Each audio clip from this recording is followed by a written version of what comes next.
नमस्कार साथियों, मैं वेद प्रकाश आपके अपने YouTube चैनल प्रकाश स्टडी में आपका स्वागत करता हूं। साथियों, आज हम 2 फरवरी 2023 का प्रथम शिफ्ट का पेपर लेके आए हैं, जिसमें आज हम पढ़ेंगे पर्यावरण अध्ययन यानी एनवायरनमेंट स्टडी। साथियों, एनवायरनमेंट स्टडी से जितने भी क्वेश्चन पूछे गए इस पेपर में सभी क्वेश्चनों को करेंगे। इससे पहले साथियों, हम बाल विकास एवं शिक्षा शास्त्र, गणित तथा सामान्य हिंदी की वीडियो बना चुके हैं। आप प्ले लिस्ट में जाके देख सकते हैं। साथियों, अगर चैनल पर पहली बार आए हैं, आपने चैनल सब्सक्राइब नहीं किया है तो प्लीज़ चैनल को सब्सक्राइब कर लें, वीडियो को लाइक तथा शेयर कर दें।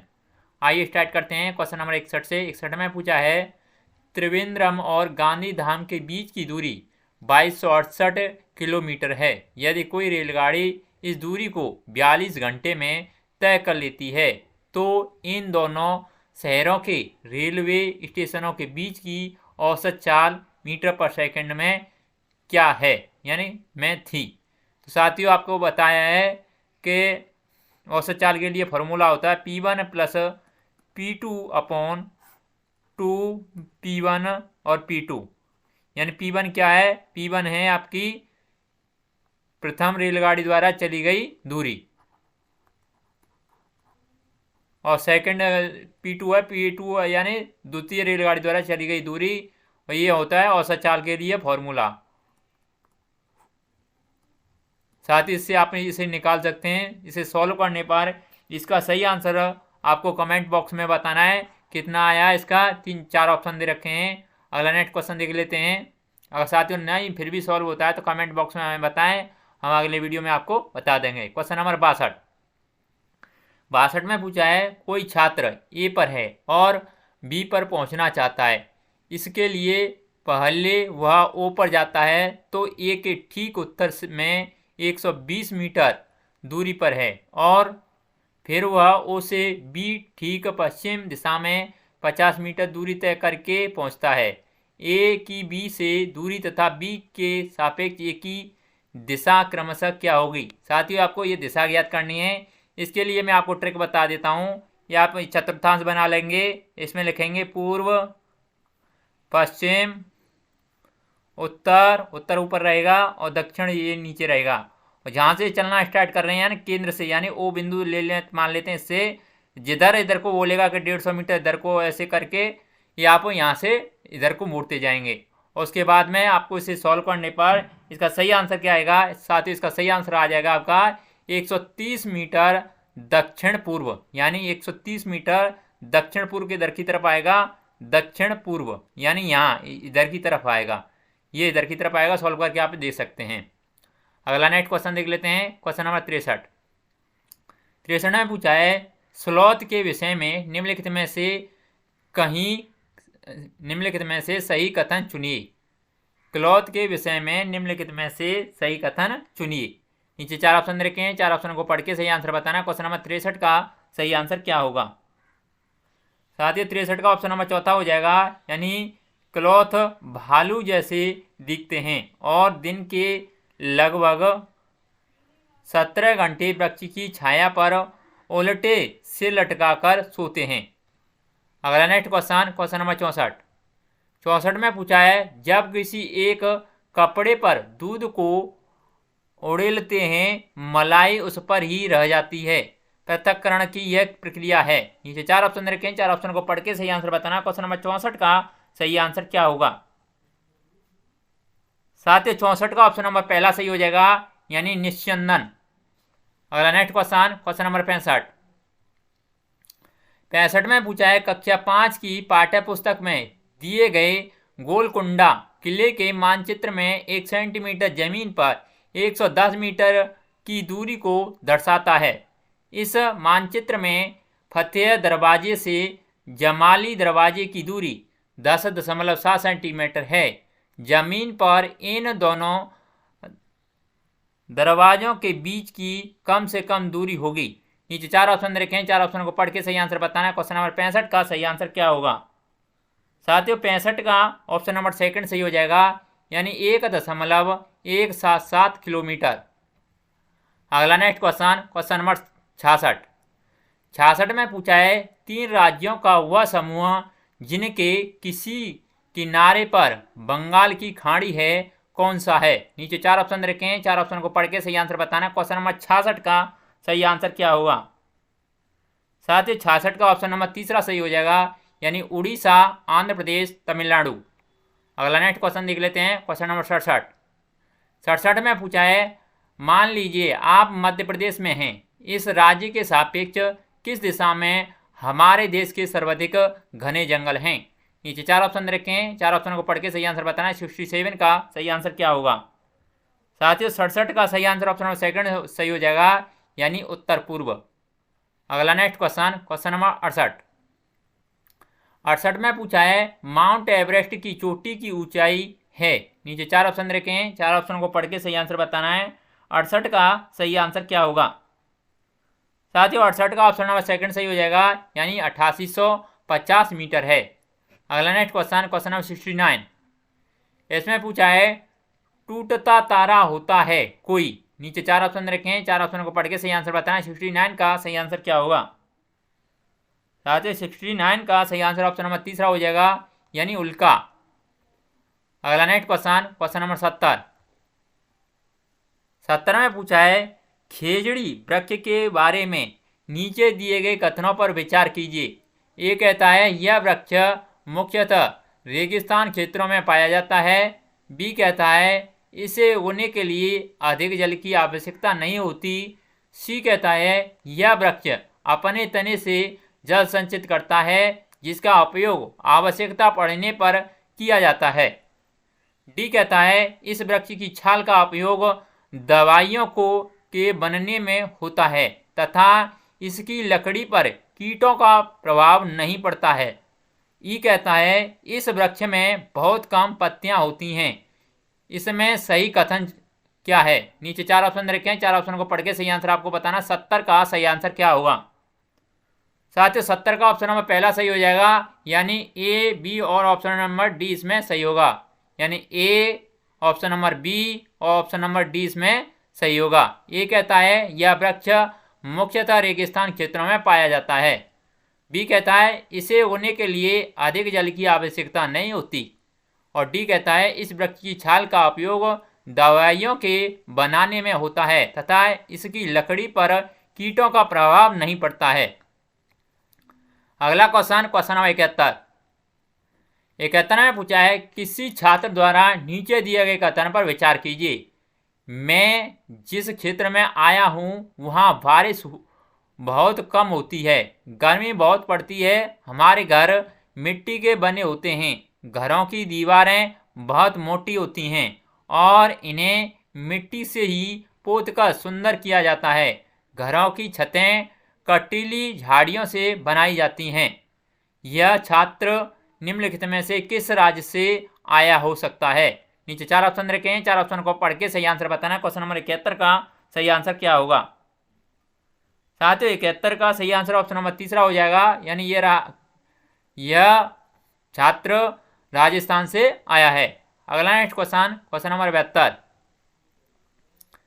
72 में पूछा है, किसी सभा में अपना परिचय देते समय किसी छात्र के कथन पर विचार कीजिए। मैं जिस जगह से आया हूँ वहाँ के अधिकतर लोग सरसों के तेल में बनी पकी मछली खाना पसंद करते हैं। यह छात्र किस जगह से आया हो सकता है?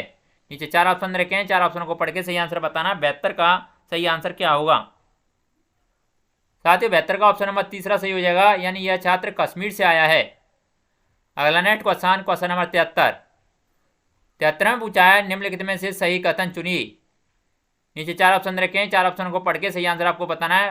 73 का सही आंसर क्या होगा? साथियों 73 का ऑप्शन नंबर तीसरा सही हो जाएगा, यानी यहाँ तक के 3 महीनों की आयु के हाथी के बच्चे का भार सामान्यतः लगभग 200 केजी होता है। अगला नेक्स्ट क्वेश्चन, क्वेश्चन नंबर 74। 74 में पूछा है, एक समूह को चुनिए जिसका प्रयोग पुनः चक्रण के पश्चात किया जा सकता है। नीचे 4 ऑप्शन रखें, 4 ऑप्शन को पढ़ के सही आंसर बताना। 74 का सही आंसर क्या होगा? साथ ही 74 का ऑप्शन नंबर तीसरा हो जाएगा, यानी लोहे की कीलें, कांच की बोतल, स्टील मग, गत्ते का डिब्बा। अगला नेक्स्ट क्वेश्चन देख लेते हैं, क्वेश्चन नंबर 75।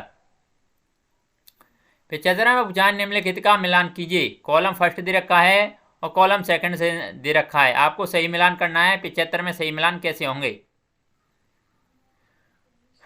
छोले भटूरे, साथियों ये आपको छोले भटूरे किससे सही मिलान होगा? ये हो जाएगा पंजाब से। छोले भटूरे किससे हो जाएगा? पंजाब से। और नारियल डली करी के साथ ओवला टेपिकुआ ओका, ये किससे होगा? ये साथियों ऑप्शन नंबर ये केरल से हो जाएगा। अगला तीसरा है सरसों के तेल में बनी पकी मछली, ये किससे हो जाएगी? ये साथी हो जाएगी कश्मीर से।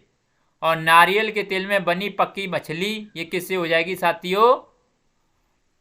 ये हो जाएगी आपकी गोवा से। किससे हो जाएगी? गोवा से। इसका सही आंसर ऑप्शन नंबर चौथा हो जाएगा। अगला नेक्स्ट क्वेश्चन देख लेते हैं, क्वेश्चन नंबर 76। इसमें पूछा है अपनी कक्षा 4 के पर्यावरण अध्ययन के विद्यार्थियों के संरचनात्मक आकलन के लिए उपयुक्त कार्य का चुनाव कीजिए। नीचे 4 ऑप्शन दे रखे हैं, 4 ऑप्शन को पढ़ के सही आंसर बताना। 76 का सही आंसर क्या होगा? साथियों 76 का ऑप्शन नंबर सेकंड सही हो जाएगा, यानी डूबने और तैरने की प्रक्रिया का अवलोकन करने के लिए क्रियाकलाप करना। अगला नेक्स्ट क्वेश्चन नंबर 77। 77 में पूछा है पर्यावरण अध्ययन के शिक्षण में कला एवं कौशल का समावेश करना चाहिए क्योंकि वह प्रोत्साहित करता है। नीचे ए कहता है सृजनात्मकता को, बी कहता है सहपाठी सीखने को, सी कहता है कक्षा में अनुशासन को, और डी कहता है समावेशन को। नीचे 4 ऑप्शन रखे हैं, 4 ऑप्शन को पढ़ के सही आंसर बताना। 77 का सही आंसर क्या होगा? साथियों 77 का ऑप्शन नंबर चौथा सही हो जाएगा, जिसमें ए, बी और डी ऑप्शन सही होंगे। ए, बी ऑप्शन नंबर डी, यानी ए सृजनात्मकता को, बी कहता है सहपाठी सीखने को, और डी कहता है समावेशन को। अगला नेक्स्ट क्वेश्चन देख लेते हैं, क्वेश्चन नंबर 78। इसमें पूछा है कक्षा 4 के विद्यार्थियों को थीम आश्रम के लिए कौन सी युक्ति पूछताछ को प्रोत्साहित करती है। नीचे 4 ऑप्शन रखे हैं, 4 ऑप्शन को पढ़ के सही आंसर बताना। 78 का सही आंसर क्या होगा? साथियों 78 का ऑप्शन नंबर तीसरा सही हो जाएगा, यानी विभिन्न मकान निर्माण स्थलों पर जाने के उपरांत विद्यार्थियों को अपने अनुभवों को सुनाने के लिए कहना। अगला नेक्स्ट क्वेश्चन नंबर 79। इसमें पूछा है प्राथमिक कक्षाओं का पर्यावरण अध्ययन वह विषय क्षेत्र है जिसमें एकीकरण है। नीचे 4 ऑप्शन रखे हैं, 4 ऑप्शन को पढ़ के सही आंसर बताना। 79 का सही आंसर क्या होगा? साथियों 79 का ऑप्शन नंबर चौथा सही हो जाएगा, यानी विज्ञान, सामाजिक विज्ञान और पर्यावरणीय शिक्षा की संप्रत्ययों एवं मुद्दों का। अगला नेक्स्ट क्वेश्चन देख लेते हैं, क्वेश्चन नंबर 80 में पूछा है निम्न में से प्राथमिक स्तर के पर्यावरण अध्ययन का क्या उद्देश्य है। नीचे 4 ऑप्शन रखे हैं, 4 ऑप्शन को पढ़ के सही आंसर आपको बताना है। 80 का सही आंसर क्या होगा? साथियों 80 का ऑप्शन नंबर पहला सही हो जाएगा, यानी लैंगिक भेदभाव से संबंधित मुद्दों पर सीखने वालों को संवेदनशील बनाना। अगला नेक्स्ट क्वेश्चन नंबर 81 में पूछा है शिक्षिका ने अपने विद्यार्थियों को भोजन के रूप में ग्रहण किए जाने वाले पौधों के विभिन्न भागों जैसे जड़, तना एवं पुष्पों के नाम जानने के लिए अपने परिवार के सदस्यों से परामर्श करने के लिए कहा। इस क्रियाकलाप की अभिकल्पना की गई है। नीचे 4 ऑप्शन रखे हैं, 4 ऑप्शनों को पढ़ के सही आंसर आपको बताना है। 81 का सही आंसर क्या होगा? साथियों 81 का ऑप्शन नंबर पहला सही हो जाएगा, यानी अनुभवात्मक सीखने को प्रोत्साहित करने के लिए। अगला नेक्स्ट क्वेश्चन नंबर 82। इसमें पूछा है दृष्टिबाधित विद्यार्थियों को पर्यावरण अध्ययन पढ़ाने के लिए निम्न में से कौन सी युक्ति सर्वाधिक उपयुक्त है। नीचे 4 ऑप्शन रखे हैं, 4 ऑप्शनों को पढ़ के सही आंसर बताना है। 82 का सही आंसर क्या होगा? साथियों 82 का ऑप्शन नंबर चौथा सही हो जाएगा, यानी स्पर्शी शिक्षण अधिगम सामग्री का अधिक उपयोग करें। अगला नेक्स्ट क्वेश्चन नंबर 83 में पूछा है पर्यावरण अध्ययन का शिक्षण करते हुए पाठ का वह उपयुक्त स्तर जिस पर विद्यार्थियों का आकलन किया जाना चाहिए वह है। नीचे 4 ऑप्शन रखे हैं, 4 ऑप्शन को पढ़ के सही आंसर आपको बताना है। 83 का सही आंसर क्या होगा। साथ ही 83 का ऑप्शन नंबर चौथा सही हो जाएगा, यानी शिक्षण अधिगम के दौरान। अगला नेक्स्ट क्वेश्चन नंबर 84। 84 में पूछा है, आपको अपने विद्यार्थियों के पर्यावरण अध्ययन परियोजना का आकलन करना है और उन्हें शीघ्र पुनर्निवेश देना है। आप आकलन के किस साधन का चुनाव करेंगे। नीचे 4 ऑप्शन रखे हैं, 4 ऑप्शन को पढ़ के सही आंसर बताना है। 84 का सही आंसर क्या होगा। साथ ही 84 का ऑप्शन नंबर तीसरा सही हो जाएगा, यानी जांच सूची। अगला नेक्स्ट क्वेश्चन नंबर 85। 85 में पूछा है, पर्यावरण अध्ययन में सीखने का आकलन करने का उद्देश्य है कि। नीचे 4 ऑप्शन रखे हैं, 4 ऑप्शन को पढ़ के सही आंसर बताना। 85 का सही आंसर क्या होगा। साथ ही 85 का ऑप्शन नंबर पहला सही हो जाएगा, यानी शिक्षक विद्यार्थियों को उपलब्धियों के विषय में जानकारी एकत्र करे। अगला नेक्स्ट क्वेश्चन नंबर 86। 86 में पूछा है, नई शिक्षा नीति 2020 के अनुसार प्राथमिक कक्षा 1 से लेकर 5 तक के लिए निम्न में से क्या स्तर होगा। ए आरंभिक स्तर, बी मध्य स्तर, सी बुनियादी स्तर। नीचे 4 ऑप्शन रखे हैं, 4 ऑप्शन को पढ़ के सही आंसर बताना है। क्वेश्चन नंबर 86 का सही आंसर क्या होगा। साथ ही 86 का ऑप्शन नंबर तीसरा सही हो जाएगा, यानी ए और सी ऑप्शन इसमें सही होंगे, यानी ए आरंभिक स्तर और सी बुनियादी स्तर। अगला नेक्स्ट क्वेश्चन देख लेते हैं, क्वेश्चन नंबर 87। 87 में पूछा है, प्राथमिक स्तर पर निम्न में से क्या प्रक्रिया कौशल नहीं है। नीचे 4 ऑप्शन रखे हैं, 4 ऑप्शन को पढ़ के सही आंसर बताना है। 87 का सही आंसर क्या होगा। साथ ही 87 का ऑप्शन नंबर तीसरा सही हो जाएगा, यानी परिकल्पना की जांच करना। अगला नेक्स्ट क्वेश्चन देख लेते हैं, क्वेश्चन नंबर 88। 88 में पूछा है, थीम परिवार तथा मित्र में निम्न में से कौन सा उपथीम है। नीचे 4 ऑप्शन रखे हैं, 4 ऑप्शन को पढ़ के सही आंसर आपको बताना है। 88 का सही आंसर क्या होगा। साथ ही 88 का ऑप्शन नंबर सेकंड सही हो जाएगा, यानी कार्य और खेल। अगला नेक्स्ट क्वेश्चन नंबर 89। 89 में पूछा है, निम्न में से कौन सा एक अपसारी प्रश्न है जो पर्यावरण अध्ययन की शिक्षिका अपनी छात्राओं की सृजनात्मक क्षमता को प्रोत्साहित करने के लिए पूछेंगी। नीचे 4 ऑप्शन रखे हैं, 4 ऑप्शन को पढ़ के सही आंसर बताना है। 89 का सही आंसर क्या होगा। साथ ही 89 का ऑप्शन नंबर सेकंड सही हो जाएगा, यानी दिल्ली जैसे शहरों में वायु प्रदूषण को कम करने के लिए आप क्या कदम उठाएंगे। अगला नेक्स्ट क्वेश्चन देख लेते हैं, क्वेश्चन नंबर 90। 90 में पूछा है, विद्यार्थियों द्वारा पर्यावरण अध्ययन के सीखने का गत्यात्मक, समग्र तथा अनुभवात्मक प्रकृति का उत्तम आकलन किया जा सकता है। नीचे 4 ऑप्शन रखे हैं, 4 ऑप्शन को पढ़ के सही आंसर आपको बताना है। 90 का सही आंसर क्या होगा। साथ ही 90 का ऑप्शन नंबर तीसरा सही हो जाएगा, यानी विश्वसनीय आकलन युक्तियों द्वारा। साथियों, पर्यावरण अध्ययन से जितने भी क्वेश्चन बनते थे इस पेपर में सभी क्वेश्चन हमने कंप्लीट कर लिए हैं। अगर आपको वीडियो अच्छा लगता है तो प्लीज़ वीडियो को लाइक शेयर, अगर आपने चैनल सब्सक्राइब नहीं किया है तो प्लीज़ चैनल को जरूर सब्सक्राइब कर लें। आज के लिए बस इतना ही, धन्यवाद।